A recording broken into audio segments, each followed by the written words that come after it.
బుద్ధి చెప్పుటకును, ఖండించుటకును, నీతి యందు శిక్ష చేయుటకు శక్తి కలిగిన లేఖనం. ఏదంటే సరి చేసేది? యేసుక్రీస్తు వారు ఎందుకు వచ్చాడంట భూమి మీదకి?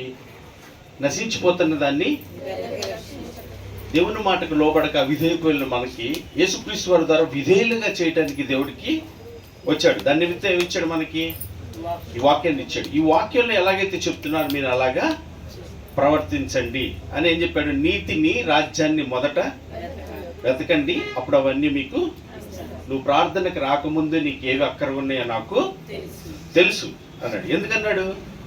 నువ్వు ఆరాధిస్తున్న దేవుడు చూస్తున్నాడు కనుక, సమస్తము ఎరిగి ఉన్నాడు కనుక నువ్వు వాటి గురించి నా వద్దకు రావాల్సిన అవసరం ఏమీ లేదు. నేనేం చెప్తున్నాను అది నువ్వు, నీ ప్రవర్తన సరవ్వాలి. ఏం సరవ్వాలి?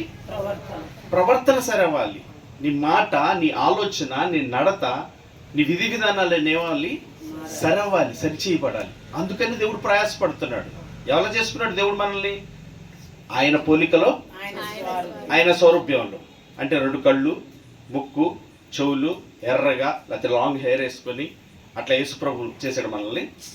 గుణలక్షణాల్లో, ఆయన యొక్క గుణలక్షణాలు చేశాడు. ప్రేమ, కనికరం, దయ, జాలి, వాత్సల్యం ఇట్లాంటి కలిగినటువంటి దేవుడు ఆ వ్యక్తికి కూడా వాటిని అట్లాంటివి అనుగ్రహించి చేశాడు. వాటిలో ఏం చేశారు? ఆదమమ్మలు దూరం అయిపోయారు. గుండెల మీద అన్నట్లు గుండెల మీద తన్ని మా స్వచిత్తాన్ని నెరవేర్చుకొని తీసేసిన మనల్ని ప్రేమించి తిరిగి ఆ గుణలక్షణాలు దయచేయాలని ఏం చేశాడు?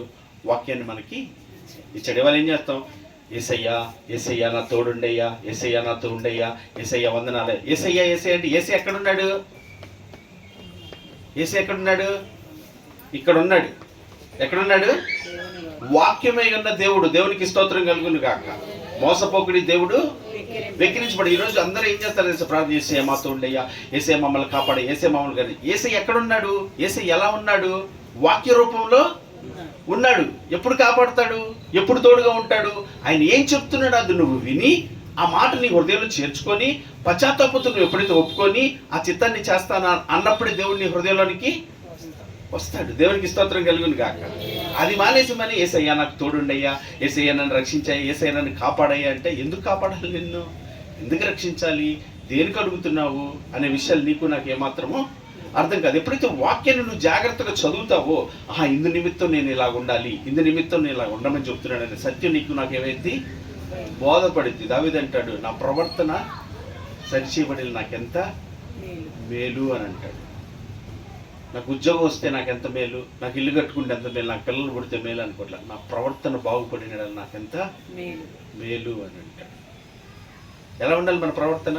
యేసుక్రీస్తు వారు ప్రవర్తించినట్లుగా ప్రవర్తించారు. దయగల మాటలు, కనికరం గల మాటలు, జాలి కలిగిన మాటలు, లేనివాడికి సహాయం చేసే మనస్సు, దయగలిగిన మనస్సు మనకు రావాలని దేవుడు ఏం చేస్తున్నాడు? ఇలా ప్రవర్తించొద్దు అజ్ఞానుల వల్లే, ఇలా మాట్లాడొద్దు అవివేకుల వల్లే, ఇలా ప్రవర్తించొద్దు దుర్మార్గుల వల్లే మీరు అని మనకు చెప్తున్నాడు. దాన్ని మనం ఏం చేయాలి? తీసుకొని ఎవరు చేయర్లేయా, అందరూ చేస్తానే ఉంటారుగా, మేము అంత పెద్ద ఎక్కువేమి చేయట్లేదుగా, కొంచెమే కదా అని సరి చేసుకోకుండా మార్చుకోకుండా మనం అలాగే ఉంటే ఏమవుతాం? ఒకరోజు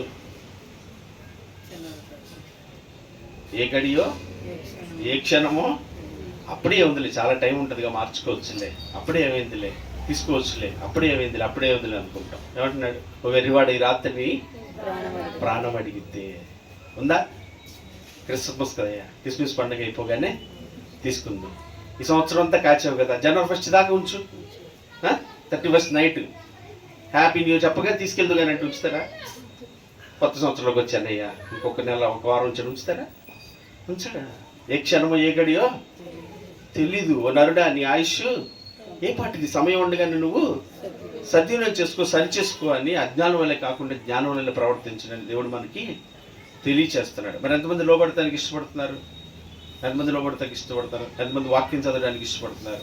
వాక్యం చదవకపోతే నీకు నాకు ఆయన ఏమంటున్నాడో తెలియదు కానీ ప్రార్థన ఏం చేస్తాం? ఏసయ్యా నాకు తోడుండయ్యా, ఏసయ్యా నన్ను నడిపించాయా, ఏసయ్యా నన్ను బలపరిచాయా అంటాం. కానీ వాక్యం తెలిసినప్పుడు, దేవుడు ఎట్లా వాక్య రూపంలో తెలిసినప్పుడు అప్పుడు ఆయన ఎలా బలపరుస్తాడో, ఎలా నడిపిస్తాడో, ఎలాగ మనల్ని కనికరి చూపిస్తాడో మనకి అర్థం అవుతుంది. దేవునికి స్తోత్రం కలుగును కాక. ఈరోజు చెప్పబడిన మాటను మనతో చేర్చుకొని అజ్ఞానుల వల్లే కాక ఆయన జ్ఞాన హృదయుల వల్లే, అయ్యా తండ్రి వివేకం కలిగిన వారే ప్రవర్తనలో, క్రియలంతటిలో నాయన నీ వాక్యం చొప్పున నడుచుకోవడానికి మాకు సహాయం చేయ్యా. నువ్వు నేను ఏమీ జాగ్రత్త జ్ఞాపకం చేయండి. నువ్వు నీ వల్ల నా వల్ల ఏమి కాదు, నువ్వు నేను ఏమి చేయలేం. కానీ కనికరించి చూపించి దయగలిగే దేవుడు ఆత్మస్వరూపైన పరిశుద్ధాత్మను మన మధ్య సంచరిస్తూ ఉంటాడు.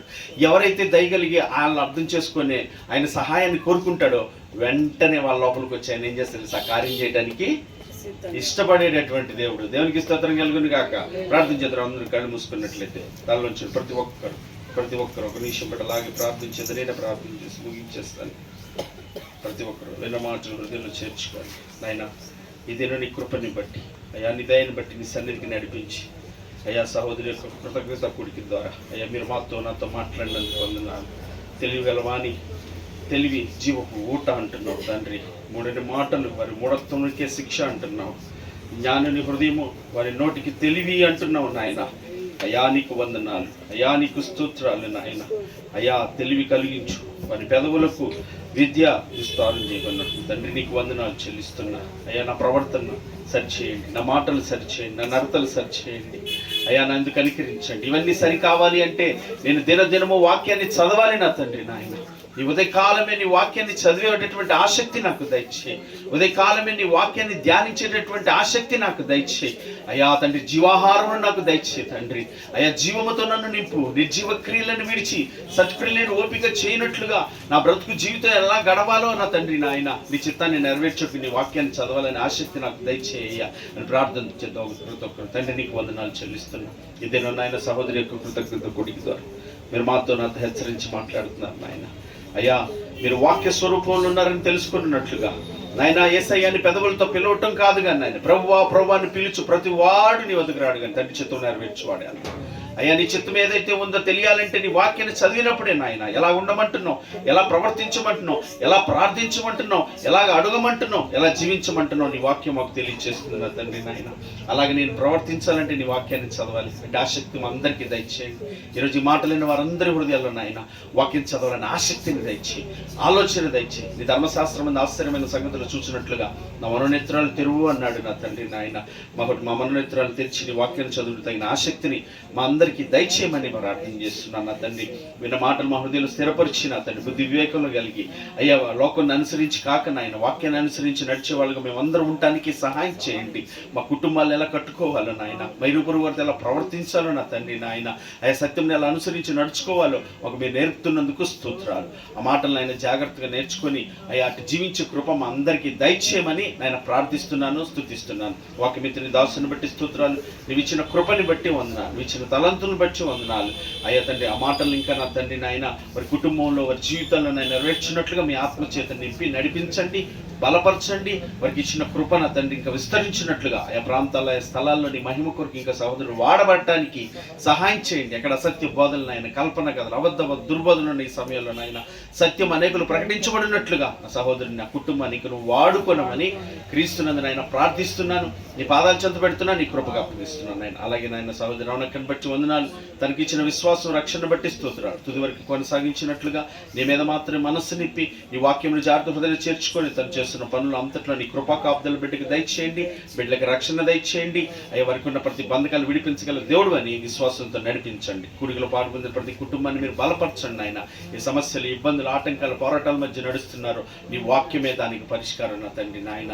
నీ మాటే వాళ్ళని బ్రతికిస్తుంది నా తండ్రి నాయన. నీ మాటే నాకు నెమ్మది కలిగిస్తుందన్న. ఆ మాటను అనుసరించి నడిచి వారి కుటుంబాలు కట్టుకునే జ్ఞానమును నా సహోదరి మనందరికీ దయచేసి నాయన బలపరిచి కృప చూపించమని ప్రార్థన చేస్తున్నా. ఇక మందిరాన్ని బట్టి వందనాలు నాయన. ఈ మందిర పరిచయ విషయంలో మీరు చూపిన కృపను బట్టి అయ్యా మీకు లెక్కలేని కృతజ్ఞతాస్తుతులు మీకు చెల్లిస్తున్నా. అయ్యా మందిర నిర్మాణం కొరకు అనేకులు గుప్పులు విప్పారు నాయన.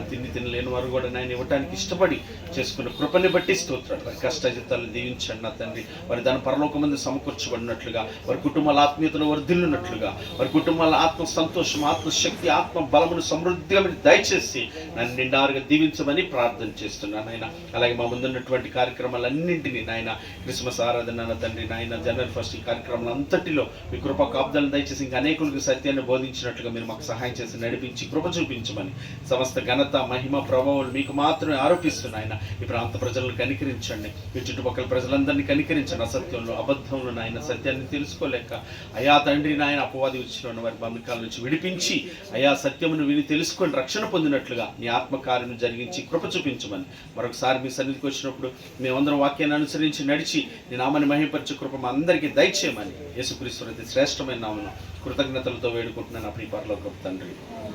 ఆమేన్. పరలోకమందున్న మా తండ్రి, మీ నామం పరిశుద్ధపరచబడును గాక, మీ రాజ్యం మాకు వచ్చును గాక, నీ చిత్తం పరలోకమందు నెరవేర్చున్నట్లు ఈ భూమి యందు నెరవేరును గాక. మాకు కావలసిన దినహారం నేడు మీరు మాకు దయచేయం తండ్రి. మా ఎడల అపరాధం చేసిన వారిని మీరు క్షమించులాగా మా అపరాధాలు క్షమించు తండ్రి. మీరు శోధనలోనికి తేక కీడుల నుంచి తప్పించండి. ఎందుకంటే రాజ్యము, బలము, శక్తి, మహిమ నిరంతరం నీవే ఉన్నావు తండ్రి. ఆమేన్. ఆశీర్వదించే ముందు చిన్న ప్రకటన చేస్తూ జ్ఞాపకం చేసుకోండి. రేపు బుధవారం స్త్రీల కూడుకుంటుంది. యథావిధిగా రాత్రి 7 గంటల నుంచి 9 గంటల వరకు జరిగించబడుతుంది. స్త్రీలను మిమ్మల్ని అందరినీ ప్రేమపూర్వకంగా ఆహ్వానిస్తున్నాను. కుటుంబాల కోసం ప్రార్థన చేస్తూ ఉండగా మీరు ఏకీభించి ప్రార్థనలో పొందండి. ఇంకా మీకు ఏ విషయాలు అయితే ఉన్నాయో వారికి తెలియజేసిన వారు కూడా కలిసి ప్రార్థన చేస్తారు. మరి రెండో విషయం ఏం చేస్తున్నాం అంటే, తర్వాత బుధవారం తర్వాత గురువారం క్రిస్మస్ ఆరాధన ఉంటుంది. యథావిధిగా క్రిస్మస్ ఆరాధన ఉదయకాలం 9:30 గంటలకు ఆరంభించబడుతుంది. జ్ఞాపకం చేసుకోండి. మిమ్మల్ని అందరినీ ప్రేమపూర్వకంగా ఆహ్వానిస్తున్నాను.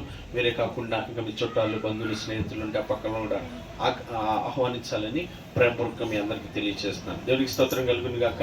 యథావిధిగా శుక్రవారం 7 గంటల నుంచి 9 గంటల వరకు ఉపవాస ప్రార్థన కూడిక జరిగించబడుతుంది. ఆరాధన 7 గంటల నుంచి 9 గంటల వరకు దైవ చిత్తాన్ని బట్టి జరిగించబడుతుంది. వీటన్నిటిలో మీరు పొందండి. ఇంకా నేను ఎవరైతే తెలియని వారికి తెలియచేయండి. వాళ్ళు కూడా రావడానికి, సత్యవాక్యం వాళ్ళు తెలియచేయడానికి మీరు పాలుభాగస్తులు కావాలని ప్రభు పేరిట మీ అందరికీ తెలియజేస్తున్నాను. దేవునికి మహిమ కలుగును గాక.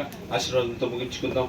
మన తండ్రి అయిన దేవుని ప్రేమయు, కుమారుడైన యేసుక్రీస్తు వారి యొక్క కృపయు, పరిశుద్ధాత్మని యొక్క అన్యోన్య సహవాసము, సన్నిధి, సహాయం కూడి ఉన్న మనకును, ఈరోజు కృతజ్ఞత కూడికి పెట్టుకున్న అక్కకి, వారికి ఇచ్చిన కుటుంబీకులకును, వాక్యం ఇచ్చిన సేవకునికి, వీళ్ళు తీర్మానం చేసుకున్న బిడ్డలకును, మనకును, ఈ ప్రాంత ప్రజలకు ప్రార్థించిన బిడ్డలకు సదా తోడుగుండి ఆయన ఆత్మచేతని పైన చిత్తాన్ని జరిగించి ఆయనతో పాటు ఉండే యుగాల భాగ్యాన్ని క్రీస్తునందు కృపతో సిద్ధపరచును గాక. ఆమేన్. ప్రేమ సమాధానాలు కర్తైన దేవుడు మనందరికీ తోడండి నడిపించును గాక. God bless you. దేవుడు మిమ్మల్ని అందరినీ ఆత్మలో దీవించును గాక. మీకు